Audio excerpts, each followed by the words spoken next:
जो नेता कल तक भारतीय जनता के खिलाफ हुंकार भरते थे, आज से वही नेता भारतीय जनता पार्टी की तारीफों के पुल बांधेंगे। योगी और मोदी सरकार के कामों का बखान करेंगे, विपक्ष पर सियासी तीर छोड़ेंगे। नमस्कार, प्रदेश का सबसे बड़ा मुद्दा, सबसे बड़ा सवाल और सबसे बड़ी बहस लेकर के हाजिर हूं मैं, सीमा चौधरी। 2024 के रन को जीतने के लिए सियासतदान हर दांव लगा रहे हैं। एक और देश की सबसे बड़ी और मजबूत पार्टी भारतीय जनता पार्टी है। दरअसल 2024 में होने वाले महासंग्राम को अपने नाम करने के लिए सभी पॉलिटिकल पार्टियां हुंकार भर रही है। एक तरफ विपक्ष का इंडिया है, तो वहीं दूसरी ओर एनडीए का भारत है। भारत वर्सेस इंडिया की लड़ाई में विपक्षी नेता इंडिया को जीत मिलेगी तो उसकी पूरी तैयारी कर रहे हैं। साथ ही विपक्ष नेता एकजुटता का दावा भी कर रहे हैं, लेकिन जमीनी स्तर पर एकजुटता के दावे हवा हवाई ही नजर आ रहे हैं। विपक्ष को 24 के संग्राम से पहले झटके पर झटके लग रहे हैं। ओपी राजभर और दारा सिंह के बाद अब कई विपक्षी नेताओं ने बीजेपी का दामन थाम लिया। इसीलिए आज हम कह रहे हैं कि बीजेपी के चक्रव्यूह को विपक्ष कैसे भेद पाएगा। सवाल यह भी कि आखिर बीजेपी की सर्जिकल स्ट्राइक का जवाब विपक्षी नेता किस तरीके से दे पाते हैं। इसी मुद्दे पर करेंगे सवालों की बौछार, जिनका जवाब देने के लिए एक दमदार पैनल हमारे साथ मौजूद रहेगा। और चलिए अब ग्राफिक्स के जरिए इस पूरे समीकरण को समझने की कोशिश कर लेते हैं। 24 की फाइट विपक्ष पर बीजेपी की ये पूरी स्ट्राइक देखने को मिल रही है। जी हां, लोकसभा चुनाव 2024 को लेकर के बीजेपी का मिशन डोमिनेशन जारी है। लखनऊ के पार्टी कार्यालय में सपा, रालोद और बसपा के 18 नेताओं ने बीजेपी का दामन थाम लिया। इसमें साहब सिंह, राजपाल सैनी, सुषमा पटेल समेत कई बड़े चेहरे हैं। बीजेपी ज्वाइन करने वाले सपा नेताओं पर अखिलेश यादव ने तंज कस दिया। उन्होंने ट्वीट कर लिखा, कुछ लोग 2000 के नोट की तरह होते हैं जो बदल जाते हैं। अखिलेश यादव ने किसी का नाम हालांकि नहीं लिया, लेकिन उन्होंने उन नेताओं पर जमकर निशाना साधा है जो सपा छोड़ बीजेपी में शामिल हो गए। इसके साथ ही इंडिया न्यूज की एक्सक्लूसिव रिपोर्ट पर भी मुहर लग गई है। दरअसल हमने पहले ही बता दिया था कि 24 जुलाई को 15 से ज्यादा विपक्षी नेता बीजेपी में शामिल होंगे। तो चलिए आपको ग्राफिक्स के जरिए दिखाते हैं कि कौन कौन से नेताओं ने बीजेपी का दामन थामा है। राजपाल सैनी मुजफ्फरनगर से आरएलडी के पूर्व राज्यसभा सांसद, साहब सिंह सहारनपुर से सपा के पूर्व मंत्री, जगदीश सोनकर जौनपुर से सपा के पूर्व मंत्री, अंशुल वर्मा हरदोई से सपा के पूर्व सांसद, सुषमा पटेल जौनपुर से सपा की पूर्व विधायक, गुलाब सरोज जौनपुर से सपा के पूर्व विधायक, शालिनी यादव वाराणसी से सपा की पूर्व लोकसभा प्रत्याशी, राजीव बख्शी लखनऊ से पूर्व कांग्रेस मीडिया चेयरमैन, गंगाधर कुशवाहा आगरा से बसपा के पूर्व चेयरमैन जिला सहकारी बैंक, रवि भारद्वाज आगरा से बसपा के पूर्व विधानसभा प्रत्याशी, जितेंद्र मिश्रा हमीरपुर से सपा के पूर्व जिला पंचायत अध्यक्ष, सत्यपाल यादव हापुड़ से सपा के पूर्व जिला पंचायत अध्यक्ष और इधर सुनीता यादव हापुड़ से सपा की पूर्व जिला पंचायत अध्यक्ष रही, शालिनी यादव हापुड़ के सिंबावली से सपा की ब्लॉक प्रमुख, पीयूष यादव वाराणसी से सपा की पूर्व जिला अध्यक्ष और इधर दिलीप सिंह की बात की जाए तो हमीरपुर के तेनवारी विधानसभा सीट से बसपा के प्रत्याशी, पुष्पेंद्र पासी सीतापुर के सिंथौली विधानसभा सीट से बसपा के पूर्व प्रत्याशी, शिवान सैनी मुजफ्फरनगर की खतौली विधानसभा सीट से बसपा के पूर्व प्रत्याशी रहे हैं। तो ये वो नाम है जो कि कहीं ना कहीं पार्टी में अहम जगह, अहम स्थान और अहम मायने रखते थे। अब उन्होंने ही बीजेपी का दामन थाम लिया है। शालिनी यादव ये वही नाम है, ये वही नेता हैं जिन्होंने प्रधानमंत्री नरेंद्र मोदी के खिलाफ चुनाव लड़ा था। पीएम मोदी के खिलाफ जीत हुंकार भरती थी, लेकिन अब शालिनी यादव बीजेपी के लिए प्रचार करेंगी और बीजेपी के मिशन में सहयोग करती हुई नजर आएंगी। तो 24 की फाइट में विपक्ष की पूरी स्ट्राइक देखने को मिल रही है। जहां बात देखिए हम शालिनी यादव को लेकर के कर रहे थे। शालिनी यादव की बात की जाए तो 2019 में वाराणसी संसदीय सीट पर पीएम नरेंद्र मोदी के खिलाफ सपा के टिकट पर चुनाव लड़ने वाली शालिनी यादव है। शालिनी यादव कांग्रेस के पूर्व सांसद और राज्यसभा में पूर्व उपसभापति रहे श्यामलाल यादव की पुत्र बधू हैं।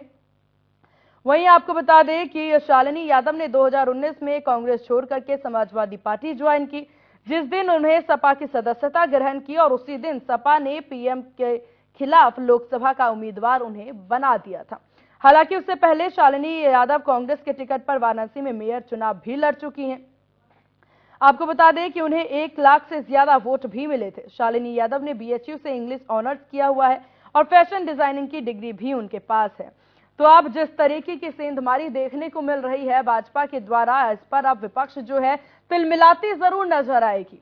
जहां आपको बता दें बीजेपी की महीने में कम से कम 2 बार विपक्षी दलों में सेंधमारी की ये पूरी तैयारी है, यानी महीने में 2 बार इस तरह से बड़े ज्वाइनिंग कार्यक्रम जो हैं वो बीजेपी के द्वारा रखे जाएंगे। तो ज्यादातर ज्वाइनिंग लखनऊ में कराई जाएगी। अगर अलग अलग क्षेत्रों में भी नेता ज्वाइन करना चाहेंगे तो पार्टी वहां के लिए भी विशेष तौर से ज्वाइनिंग कार्यक्रम जरूर रखेगी। कुल मिलाकर के भाजपा जो है वो मिशन 80 के लक्ष्य पर जोर और शोरों से जुटी हुई है। इसीलिए अब उसने विपक्षी दलों के नेताओं के लिए अपने दरवाजे पूरी तरह से खोल दिए हैं।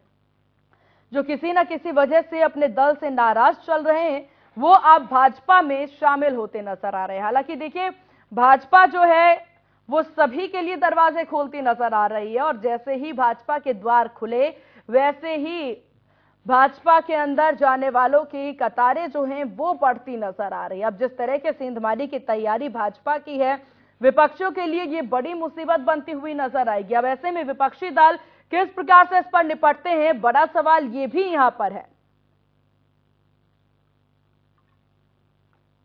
तो 24 की फाइट जो है वो साफ तौर पर देखी जा रही है और हालांकि अगर तस्वीरें देखी जाए एक तरफा फाइट बीजेपी के द्वारा।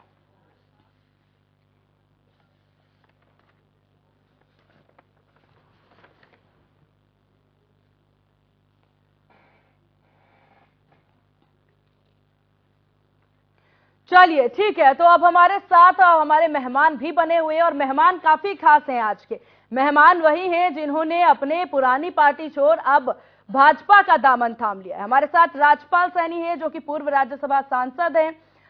राजपाल जी, बहुत स्वागत है आपका इंडिया न्यूज उत्तर प्रदेश उत्तराखंड पर। सर कर दिए, आइए। राजपाल जी, मेरी आवाज आप तक पहुंच पा रही है? जी आ रही, जी आ रही। राजपाल जी, अपनी पुरानी पार्टी पर आप विश्वास नहीं कर पाए और आप भाजपा में एक बार फिर शामिल हो गए। नहीं, मैं पहली बार भाजपा में शामिल हुआ हूँ मैडम, और मैं भाजपा की नीति से प्रभावित होकर भाजपा में शामिल हुआ हूँ। आपको भाजपा में ऐसी कौन सी नीति भाजपा की पसंद आ गई जो कि आप पहले अपनी पार्टी को भूल गए, या यूं कह लिया गरीब कल्याण नीति, देश का दुनिया में नाम, देश का दुनिया में एक स्थान बनाने का काम राष्ट्रीय। हेलो जी, अपनी बात पूरी करें। मेरी आवाज आ रही है? जी बिल्कुल, आपकी आवाज आ पा रही है, अपनी बात पूरी करें। भारतीय जनता पार्टी ने देश में गरीब कल्याण योजना बनाई। किसान सम्मान निधि का कार्यक्रम माननीय नरेंद्र मोदी जी ने शुरुआत की और चहुमुखी विकास माननीय नरेंद्र मोदी के नेतृत्व में देश में हो रहा है। तीसरी बड़ी शक्ति बनने जा रहा है भारत। इन सभी बातों को सोचते हुए मैंने भारतीय जनता पार्टी ज्वाइन किया।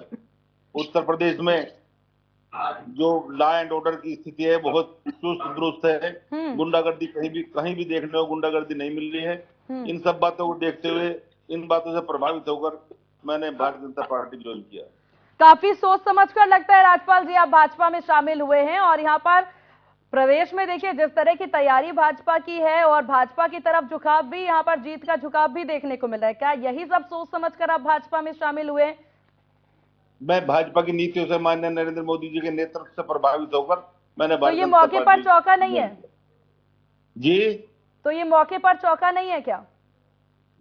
मैंने बताया आपको कि उत्तर प्रदेश में गुंडागर्दी राज बिल्कुल खत्म हुआ है। पहले किसानों को गांव में बिजली के बहुत परेशानी का सामना करना पड़ता था, बिजली नहीं मिलती थी। अगर गांव में, क्योंकि मैं एक किसान हूं, किसान का बेटा हूं, अगर गांव में रात में बिजली आई तो ट्यूबवेल चलाने के लिए 20-20 लोगों का झुंड बनाकर एक साथ ट्यूबवेल में जाना पड़ता था। मैं भी उन किसानों में था जो रात को ट्यूबवेल चलाने के लिए हम इकट्ठा होकर जाते थे।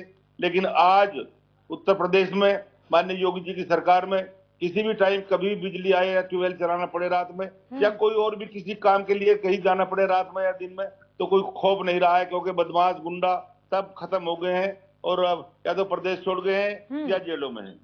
चलिए, तो इसे देख करके ऐसा लग रहा है काफी ज्यादा नोट तैयार करके फिर आप बीजेपी में शामिल हुए। हालांकि देखिए, और यहाँ पर विपक्ष की अगर इंडिया की बात कर ली जाए, उसको लेकर के आपकी क्या राय, क्या वो जीत दर्ज करवा पाएंगे? उत्तर प्रदेश को लेकर के भी जरा ध्यान दीजिएगा।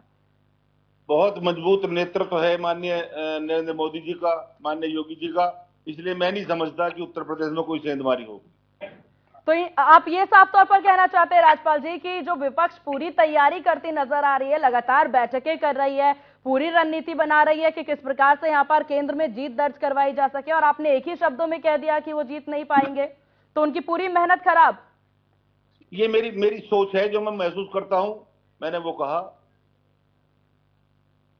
राजपाल जी, जयंत चौधरी को लेकर क्या कहना चाहेंगे? क्या वो भी आएंगे भाजपा में, और आपको पहले भेजा है ताकि आप रेकी कर पाए और उसके बाद वो शामिल हो जाएं? क्या कहना चाहेंगे आप?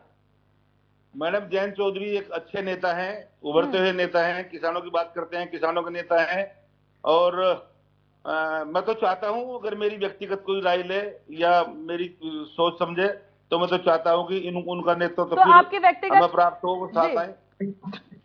जी, तो आप अपनी व्यक्तिगत राय उन्हें दे नहीं रहे हैं क्या? आपके तौर पर तो भाजपा सबसे बेहतरीन है, तो अपनी राय दीजिए उन्हें, ताकि वो भी कुछ गलत ना यहाँ पर अपना संदेश जारी करें। मैडम, वो मुझसे बहुत बड़े नेता हैं, बहुत बड़े राजनीतिक परिवार से आते हैं। चौधरी चरण सिंह जो किसानों के नेता थे, किसानों के मसीहा थे, उनके प्रधानमंत्री रहे देश के, उनके पोते हैं। चौधरी अजीत सिंह जो कई बार केंद्र में मंत्री रहे और किसानों की बात बहुत जोर शोर से उठाते थे, उनके लिए लड़ाई लड़ते थे। मेरा जनपद मुजफ्फरनगर है, मेरे जनपद में कई शुगर मिल लगाने का काम चौधरी अजीत सिंह ने किया था, भारतीय जनता पार्टी। तो जब इतने राजपाल जी, जब इतने बेहतरीन नेतृत्व के आप साथ थे, आप भी किसानों पर आपका पूरा फोकस है, जैसा कि आपने शुरुआत में कहा, तो पार्टी क्यों छोड़ना चाह लिया आपने? क्या लगा कि मैंने बताया आपको कि मैं राष्ट्रीय नेतृत्व माननीय श्री नरेंद्र मोदी जी के जो कार्य हैं, जो उनका नेतृत्व है, जो उनके कुशल नेतृत्व में भारत उन्नति कर रहा है, उससे प्रभावित होकर, उत्तर प्रदेश के मुख्यमंत्री योगी जी से प्रभावित होकर मैंने भारतीय जनता पार्टी। तो क्या उम्मीद की जाए राजपाल जी, आप भाजपा में ही टिकते नजर आएंगे या फिर आगे भी ये डोर मडोर देखने को मिलेगा? मैडम, भविष्य में मैं यही तय करके आया हूं कि मुझे भारतीय जनता पार्टी के साथ ही रह के आगे की राजनीति करनी है। चलिए, आपका बहुत शुक्रिया राजपाल जी, अपना कीमती वक्त इंडिया न्यूज को देने के लिए। अब चलिए आगे बढ़ते हैं और हमारे तमाम मेहमानों से आपको रूबरू करा देते हैं। हमारे साथ विजय खेरा, बीजेपी नेता हमारे साथ मौजूद हैं। चंचल कुमार, सपा प्रवक्ता भी हमारे साथ मौजूद हैं। शुरुआत चंचल जी आप ही से करेंगे। यहाँ पर सपा में बड़ी सेंधमारी, अब क्या करेंगे आगे, रणनीति किस प्रकार से बनाएंगे? देखिए, सबसे बड़ी बात है कि बीजेपी का जो मोदी नामक जो एक ब्रांड चेहरा था, वो आज डाउन हो गया है। आपने देखा होगा जिस तरीके से भारतीय जनता पार्टी के लोगों को तोड़ करके केवल जोड़ने की कोशिश कर रहे हैं, लोगों को लुभावने वाले, लालच दे करके, गुमराह करके जोड़ने की कोशिश कर रहे हैं। लेकिन जिस तरीके से इंडिया का संगठन बन रहा है, जिस तरीके से पार्टियां लामबंद हो रही हैं, आप देखेंगी इंडिया जीतेगा। चंचल साहब, आप ये कहते नजर आ रहे हैं कि मोदी चेहरे की बात कर रहे हैं, आप ये कह रहे बरगला रहे हैं, लेकिन आप मजबूती नहीं दे पा रहे हैं क्या अपने नेताओं को, या आप विश्वास नहीं डाल पा रहे हैं अपने नेताओं, अपने साथियों में? सपा से विश्वास उठता नजर आ रहा है, वजह क्या?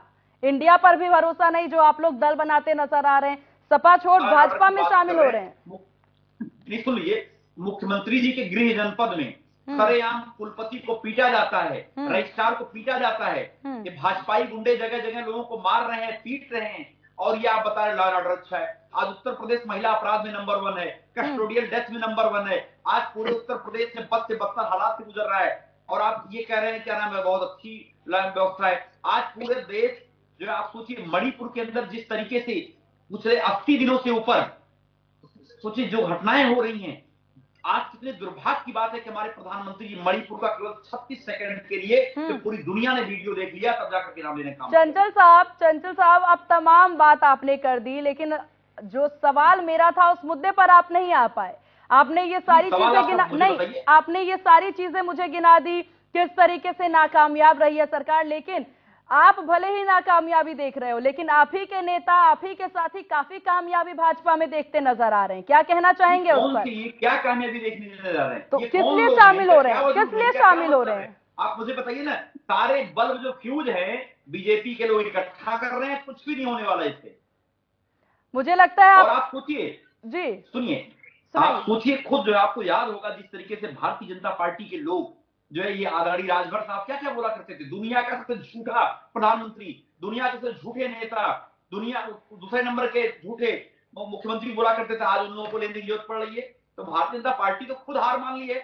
उत्तर प्रदेश के अंदर 80 की 80 लोकसभा सीटें आप देखेंगी, भारतीय जनता पार्टी के लोग इस तरीके से इंडिया से डरे हुए हैं, इनको मुंह की खानी ठीक पड़ है, रही है। अब आने चलिए वाले चलिए। हालांकि जिस तरह की तस्वीरें सामने आ रही है, आपके दावे यहाँ पर सूट नहीं कर रहे हैं। आपके पास वापस लौटेंगे विजय खेरा, नहीं, आप बीजेपी। मुझे बताइए ना, चलिए ये ठीक भारतीय है, जनता पार्टी अगर मजबूत चंचल है तो साहब लोगों को इंतजार जोड़ने की करें। जरूरत क्यों पड़ रही है? ठीक है, आप लोगों को इंतजार तोड़ने की करें। जरूरत क्यों पड़ रही है? ठीक है, आप इंतजार करें। विजय खेरा बीजेपी नेता हमारे साथ लगातार बने हुए। विजय जी, हालांकि देखिए ये पूरा दौर, हालांकि चुनावी दौर जो है इसी तरह का देखने को मिलता है। बीजेपी ने अब अपने दरवाजे खोल दिए हैं और अब वो लोग आपकी पार्टी में शामिल हो रहे हैं जिनको लेकर के ही आप ही लोग जो है कई बार बयानबाजी करते नजर आते हैं, उन्हीं पर कई सारे आरोप लगाते हैं। अब भाजपा में वो शामिल हो रहे हैं तो एक बार फिर से वही वाली जो विपक्षियों के द्वारा लाइन मारी जाती है वॉशिंग मशीन वाला, वही चीज फिर से करते नजर आ रहे हैं। वॉशिंग मशीन का गेट खोल दिया है आपने। देखिए, जो जिस विधा में काम करता है, उस विधा में जब जनता से चुना जाता है, राजनीति की विधा में जो लोग हैं उनको ये पता होने लगता है कि अब क्या होने वाला है। क्योंकि वो जनता के टच में जब रहते हैं तो उन लोगों से पता लग रहा है कि अब स्थिति क्या होने वाली है। मोदी जी के नेतृत्व में भारत ने इतनी तरक्की की है, ज्यादा बताने की क्या जरूरत है। अबू धाबी में ये भी इतना बड़ा मंदिर बन गया है, इतना बड़ा मंदिर बन गया है। एक इस्लामिक देश में मंदिर बना है, दूसरे इस्लामिक देश में अबू धाबी के अलावा दुबई में मंदिर बनना उपलब्धि है। सबसे बड़ी टावर के ऊपर हमारे हिंदुस्तान का झंडा लगा है। इस्लामिक देशों की बात कर रहा हूँ। विजय जी आप उस पर जवाब दीजिए जो सवाल मैंने पूछा है। उपलब्धि हम बाद में देख लेंगे आपकी, अभी जो सवाल आपसे पूछा जवाब था वो इनकी बात का जवाब था। अच्छा, दूसरी बात हमने आपसे बताया ना, ये सब देख के लोग आ रहे हैं। अब ये कह रहे हैं कि साहब वो तो फ्यूज बल्ब हैं। अब ये ओम प्रकाश राजभर को भी फ्यूज बल्ब कहेंगे जो हमेशा चुनाव जीतता आए हैं। ये दारा सिंह चौहान को अति पिछड़ों के बड़े नेता हैं, उनको भी कहेंगे सब बल्ब फ्यूज हो चुके हैं। तो उसकी तो कोई चिंता नहीं, वो फ्यूज हैं आपकी नजर में होंगे, हमारी नजर में वो हर नेता जो जनता से चुना जाता है, भले बाद में हारे या जीते, एक बार भी चुना जाता है तो उसका कुछ ना कुछ जनाधार होता ही है। दूसरी बात यह है, अब उनको पता लग रहा है, जैसे अभी वो खुद ही कह रहे हैं, अब योगी जी के राज में जो कानून व्यवस्था बनी है, ये पिछले 70 साल में कभी ख्वाब में किसी ने देखी ही नहीं थी। कैसी भी हो सकती है। ठीक है विजय जी, मैं आपका ध्यान, ठीक है चंचल साहब आपके पास आएंगे। ठीक है चंचल साहब आपके पास आएंगे। विजय जी, मैं आपका ध्यान यहाँ पर अंशुल वर्मा पर भी जरूर खींचना चाहूंगी, जो पूर्व सांसद रहे हैं। उन्होंने भी घर वापसी की है। अंशुल वर्मा काफी सुर्खियों में रहे थे 2019 में, आपको याद ही होगा जब उन्होंने कार्यालय पर तैनात सुरक्षा गार्ड को ही इस्तीफा दे दिया था, और अब वो एक बार फिर से भाजपा में शामिल हो रहे हैं। आपकी बात मैं पूरी तरह समझ नहीं पाया हूँ, प्लीज। अंशुल वर्मा, चलिए ठीक है, मैं सवाल दोहराती हूँ विजय जी। अंशुल वर्मा का जिक्र मैं कर रही हूँ यहाँ पर। अंशुल वर्मा वो नेता रहे हैं भाजपा के जिन्होंने भाजपा कार्यालय पर तैनात गार्ड को अपना इस्तीफा सौंप दिया था, और वो भाजपा छोड़ करके वो यहाँ से चले गए थे। अब एक बार फिर से वो भाजपा में शामिल होना चाह रहे हैं। क्या समीकरण आपने बिठाया कि एक बार फिर से वापसी को मंजूरी दे दिया, वो भी उनको जिन्होंने औपचारिकता भी पूरी नहीं की? देखिए, राजनीति में आना या जाने का कोई महत्व नहीं रह गया है। हम उसके 20 उदाहरण आपको दे सकते हैं। ओम प्रकाश राजभरी फिर सापा में गए, फिर आए, फिर सापा के नेता को बोला गया तो एसी में बैठ के राजनीति करते हैं, फिर वापस आए। और इसके अलावा ऐसे बहुत सारे लोग हैं जो बीजेपी से कांग्रेस में गए, फिर बीजेपी में वापस आ गए। तो वो एक अलग चीज है। लेकिन आज जो लोग देख रहे हैं कि मोदी के नेतृत्व में लेकिन विजय साहब, आप बात एथिक्स के नहीं, सवाल इसलिए ये महत्वपूर्ण हो जाता है विजय साहब, क्योंकि भाजपा जो है औपचारिकता को बहुत महत्व देती है। भाजपा जो है वो बार बार ये कहती नजर आती है नैतिकता सर्वोपरि। इन सब के बाद अगर कोई उन्हीं का नेता, कोई उन्हीं का कार्यकर्ता इस तरीके से अनौपचारिक तरीके से ऐसा व्यवहार करके जाए, फिर से पार्टी में वापसी हो जाए, उसके बाद अन्य और भी बहुत सी ऐसे यहाँ पर ऐसे बहुत से नेता हैं जो कि भाजपा में शामिल हुए हैं, जिनको लेकर के भाजपा ने कई सारे बयानबाजी किए, फिर चाहे यहाँ पर भ्रष्टाचार की बयानबाजी उन पर की हो, अब वो सब भाजपा में शामिल हो रहे हैं। अरे ऐसे कितने लोग हैं जिन्होंने राहुल गांधी को इतनी गालियां दी सोनिया गांधी को, जिसकी कोई सीमा नहीं, और उसी में पहुंच गए। मेरा एक सवाल ले लीजिए जी, अब आप जरा चुप रहिए, 1 मिनट, हमने आपसे नहीं बोला था। केजरीवाल साहब ने शुभेंदु अधिकारी का नाम जानते हैं, मुकुल राय का नाम जानते हैं, हेमंत शर्मा का नाम जानते हैं, सोनिया नारायण गांधी राणे का नाम जानते हैं, छगन भुजबल का नाम जानते हैं, खड़े हो गए हैं। समाजवादी पार्टी पर सवाल है जो अपराधी एंड कंपनी है, इनको लूटना खसोटना, अपराधी और कंपनी पूरे भारतीय जनता पार्टी ठीक है, गुंडों की पार्टी ठीक है विजय जी, आपने बहुत सफाई दे दी। अब चंचल जी की बारी। चंचल साहब, ठीक है चंचल साहब, लगातार देखिए सपा में ही सेंधमारी भाजपा करती नजर आ रही है, क्या कहना चाहेंगे आप? और लगातार सपा पर आरोप भी लग रहे हैं, क्या कहेंगे आप इस पर? आप सपा प्रवक्ता, इसलिए आपको जवाब दे रहा हूँ लगातार। अगर आप बीच में नहीं अरे बोले आप होते मुझे बताओ ना, आप मुझे बताओ 70,000 करोड़ के घोटाले में जिसको जो है प्रधानमंत्री पहले करते हैं, विजय साहब, क्या कि ज्वाइन कराते हो? विजय जी, विजय जी रहने रखिए, आपके पास आएंगे, आपको पूरा मौका मिला अपनी बात रखने का। कितने राज्यों को बैन कर दिया जाता है? क्या? अरे पूरा का पूरा तंत्र तुम्हारा जेल में भ्रष्टाचारी हो, हमसे बात कर रहे हैं आप? अरे ऊपर से नीचे तक हफ्ता वसूली, चौथा वसूली लेकर के क्या लोग आपकी पार्टी में, क्या बात करोगे? समाजवादी पार्टी के जिला अध्यक्ष उनको छुड़वाने जाते थे, पैसा वसूली करते थे, कौन भूल गई क्या जनता? अब ये भूली नहीं है, इसीलिए आपको निपटाया गया। ये मैडम फ्रस्ट्रेटेड आदमी इसीलिए कैसे बात कर रहे हैं? 2 सांसद बचे हैं। ठीक है चंचल साहब, देखिए जिस तरह की स्थिति इस वक्त उत्तर प्रदेश में उत्पन्न हो रही है, ऐसे में सवाल सपा से यही उठता है कि क्या अखिलेश यादव अपने ही कार्यकर्ताओं में, अपने ही साथियों में भरोसा नहीं दिलवा पा रहे कि वो जीत दिलवा पाएंगे उन्हें, या वजह क्या रही है? एकदम भरोसा है, और तो ये क्यों छोड़ के जा रहे मेढक हैं, तो क्यों छोड़ के जा रहे? आता है, इधर से उधर होते रहते हैं, इनसे कोई फर्क नहीं पड़ने वाला है। आप देखेंगे ये जितने भ्रष्टाचारी आज भारतीय जनता पार्टी में सारे के सारे सरगना इनके नेता है बड़े बड़े, क्या बात करेंगे ये? इनसे पूछिए, मैं पूछ रहा हूँ, हेमंत शर्मा का नाम जानते हो? इनको नहीं पता है। इनसे पूछा मैंने, शुभेंदु अधिकारी जानते हो? नहीं पता इनको है। अजित पवार को उनको पूछे कौन है ये? और सारे के सारे गुंडे आज भारतीय जनता पार्टी में सरेआम कुलपति को दिन दहाड़े पीटा जाता है, क्या बात करोगे आप? ठीक है, ये तूतू मैमे से कुछ निकलकर सामने नहीं आ पाएगा, ये तूतू मैमे से निकलकर सामने नहीं आ पाएगा, लेकिन जिस तरह की स्थिति इस वक्त प्रदेश में देखने को मिल रही है, भाजपा पूरी तैयारी में है कि किस प्रकार से यहां पर दूसरे दलों के, अन्य दलों में सेंधमारी की जाए और किस प्रकार से अपना कुनवा बढ़ाया जाए। भाजपा तैयारी कर रही है, विपक्ष भी हालांकि जो इंडिया के साथ मिलकर के रणनीति बना रही है, लेकिन क्या इंडिया एनडीए पर भारी पड़ पाएगी या नहीं, ये आगे वक्त ही बताएगा। फिलहाल इस चक्रव्यूह के खास कार्यक्रम में बस इतना ही। बने रहिए इंडिया न्यूज के साथ। नमस्कार।